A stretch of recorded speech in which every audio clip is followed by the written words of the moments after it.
Welcome back to Berita Satu. This is The Perspective. I'm with Dr. Bambang Susantono, former Deputy Transport Minister and Executive Chairman of the Centre for Sustainable Infrastructure Development at the University of Indonesia. Logistics, we touched on this before the break. There are some improvements, but clearly we've discussed the fact that there's 17,000 islands here, and the maritime tollway has been a central platform for President Joko Widodo. What can we see happen? What do we need to happen? I think we need a lot of massive investment in this area, especially in the port development, shipping development, as well on the industrial area that related to maritime industry.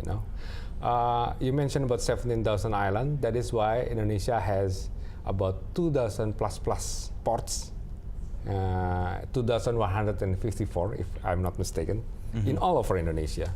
Yeah. So that is consisting of 111 port, the big port that being managed by Pelindo 1, 2, and 3, and 4. Yeah. Those are the big one, and then the state-owned port operators. The state-owned port operators. The other one is managed by either by the governments or by the local government or the private sectors. So in some of the toll road, sea toll road, you call it the sea toll, eh? Yeah, the sea toll. Sea toll. Yeah. We try to develop the 24 major ports all over Indonesia from east to west, in order for the pendulum, we call it the pendulum services can be back and forth from east to west, west to east. Yeah. But there is also a challenge there. Why? Because normally if we move the goods from the west to the east, the ship is full, yeah. But when you go back from the east to the west, it's empty. It's empty. Yeah.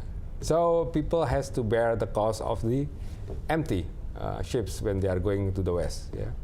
This creates some of the issues of the expensiveness of this kind of services. That is why we have to combine the port development, the shipping development, with what we call the regional development. Meaning that we have to also to try to develop some industrial estates, for example, in the eastern Indonesia, so that there is enough traffic generator that being created in the eastern Indonesia, so that the goods also being moved from east to west as well. Yeah. I see from the government plan that they would like to develop about 15 industrial estates, 15 the special economic zones that mostly located on the eastern part of Indonesia. Yeah, that is good, but it needs some time to develop this kind of industry, Yeah, and also to develop the traffic or the goods that being transported from east to the west. So with this kind of the situation, I believe that the subsidy will be one of the key in next 2 or 3 years, in order for this kind of the pendulum or the sea toll services being able to be launched. Kamajaya Logistics, who just opened K-Log Park, this distribution warehouse south of Jakarta, they gave a presentation some time ago in which they spoke about developing regional hubs, or the development of regional hubs, places like eastern Indonesia. And they spoke about the fact that you couldn't fill ships coming back from eastern Indonesia. And touching on what we spoke about before, is the development of regional cities outside of traditional centers like Jakarta and Surabaya, I mean, is that the key? Making these places big, functioning metropolises that can supply the demand to make it worth it and can generate their own industrial sector? I think that is one of the key. I mean that if we would like to develop the local economic development in the eastern part of Indonesia, we have to try to create what we call the center of economic growth. Because otherwise there is no center of economic growth, there is no accumulation of capital and industry there, and that means that there is no prime mover for the local economy to grow faster. Yeah. For that reasons, we need some pioneering services. Yeah, pioneering with all of the incentive from the government. Let me give you an example of developing special economic zones. Yeah? Yeah.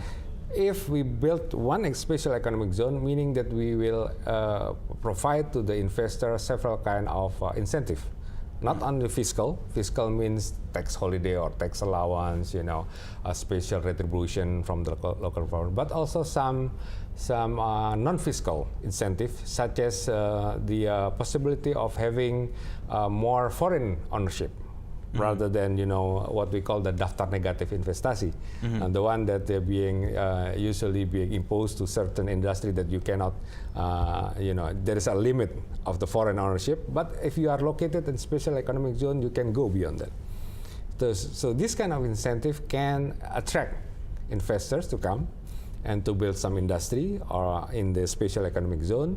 And because of the industry, then there will be some multiplier effect to the local economy that we hope with this kind of situation, there will be some also economic development in local, regional, as well as national.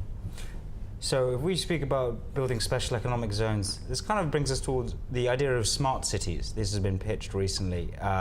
Bandung Mayor Ridwan Kamil wants to make a smart city. Is that solution? Take some of the pressure away from Jakarta by creating somewhere that's more efficient?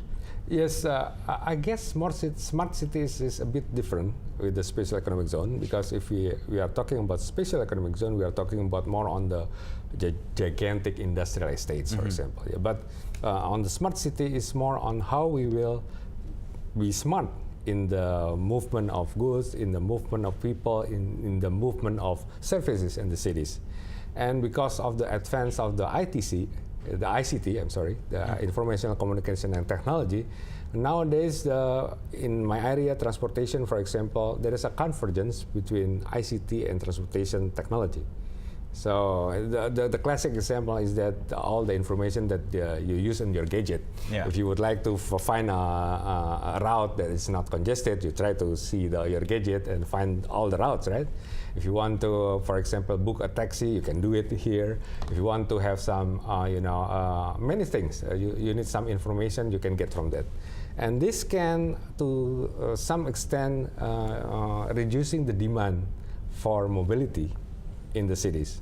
And that means that reducing the demand for private vehicle movement in the cities. So those, we hope, that the telecommuting, the teleworking, the teleshopping can be, more and more being a new habit of the urban society, so that the demand for the mobility can be reduced. And that means that we can see the reducing traffic congestions in the roads.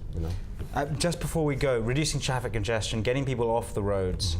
What do you see as the most fundamental issue outside of just developing infrastructure for public transportation? That's good questions. Law enforcement, I believe, one of them. Law enforcement, how to enforce all the regulations for those who would like to still drive on the roads. Secondly, the advance of the technology that can also assist us in terms of, for example, ride sharing. It's become a new norm also in the big cities, mega cities like Jakarta. That's two. And the third one perhaps is how we try to decentralize all the center of activities. Not all of them are on the city centers, but try to disperse that more and more on the suburb, so that we can also disperse all the traffics.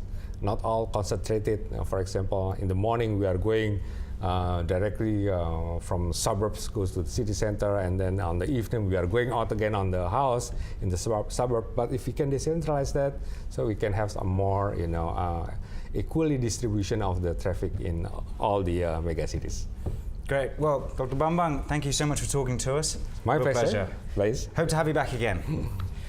That's it for us on The Perspective. On Berita Satu, I'm Blaze Hope.